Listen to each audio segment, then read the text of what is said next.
there's some things in photography that, yes, they're true and factually correct, but we shouldn't be doing them. I'm going to go through a whole list of these. Let me know in the comments below what yours are. And also, I've shoehorned in a whole list of icks at the end of it because I was in a mood.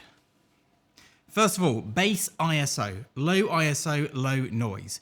It is an absolute fact that every camera has what's called a base ISO. On the Canon 5D Mark II, my first real pro camera, the base ISO was 160, not 100, but 160. If your camera goes down to 50 ISO, unless it's a Phase 1 or a Hasselblad, that is probably not the base ISO. The base ISO is often a higher ISO, but it's what the camera's actually getting all the information in at before it digitally processes it to a different ISO. The base ISO is best, and further from that, a lower ISO is generally best. But, and this took me a long time to get to this point, I don't care. I will use whichever ISO I need to capture the image. Noise doesn't matter.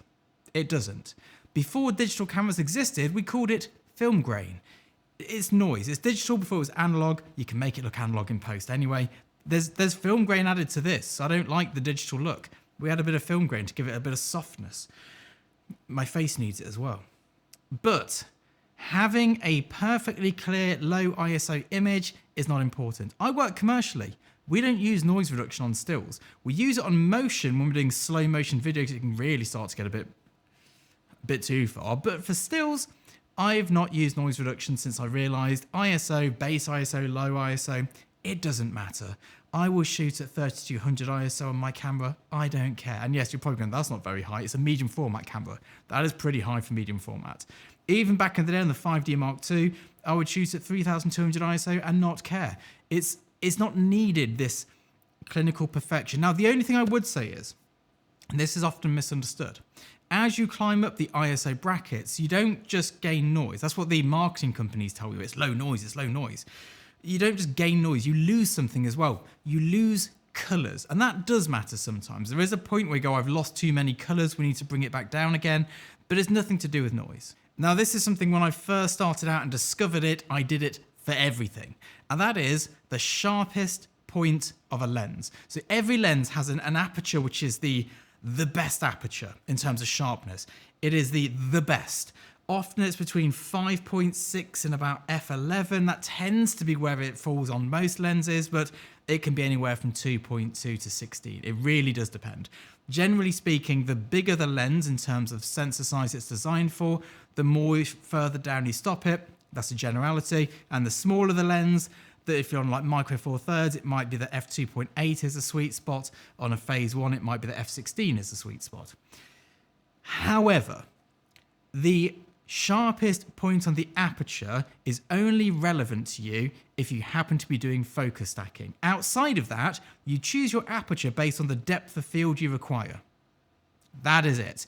If you lose a bit of sharpness because of that, so be it. I guarantee you your image is sharp enough. Now, many years ago, I was asked to go and give a talk at something called like the Guild of Photographers. I can't remember what it's called, something like that. I did a little demonstration and I heard this from the crowd. You've clipped the highlights. You can't do that. And I was of that mindset as well back in the day. Clipping highlights, crushing shadows or losing shadow detail. It's not a problem. There are blown out highlights. I've turned some lights on specifically to blow out some highlights in the background here. If I make the whole frame within the dynamic range of what this camera can capture, it's pretty boring. Having those clipped highlights, having those specular points which are blown out, it adds interest. Now, it's personal taste, and how much of it you have or how little of it you have matters. The scene matters too. If I'm just shooting against this green wall back here and that's the only background, yeah, there'll be nothing clipped and there'll be nothing crushed. But on a scene like this, I'm just looking at the monitor so I can see behind me, I reckon we might have lost shadow detail around this monitor here.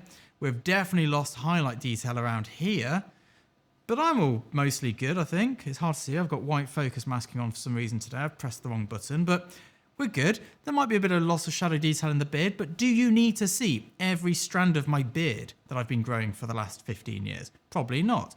My t-shirt's black. There might be some points on this where we've lost detail. Does it matter? Not really. It's a black t-shirt. If we were photographing this t-shirt for some sort of catalogue, does it matter? No, maybe not. Still maybe not. This crease here, it's on this side, there we go.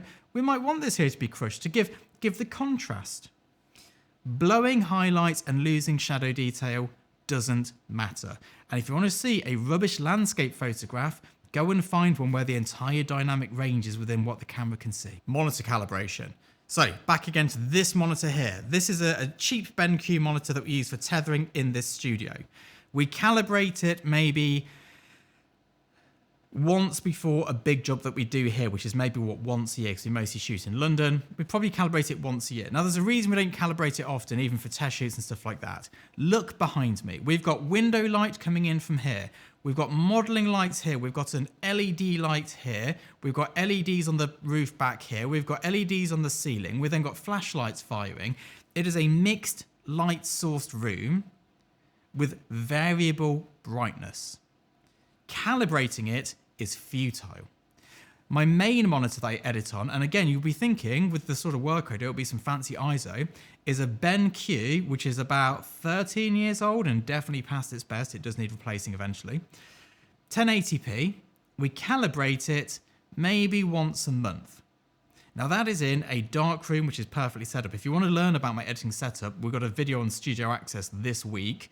You can go and access it for free for 7 days as well. I'll talk you through the importance of it. But calibrating monitors, unless your actual setup is built correctly, is pointless. And I see people doing it all the time, calibrating out.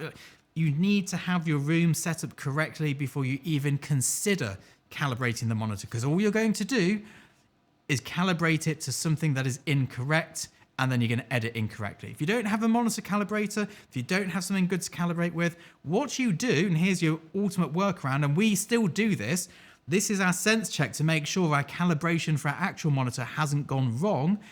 You get your phone out and you have a look on an Apple iPhone.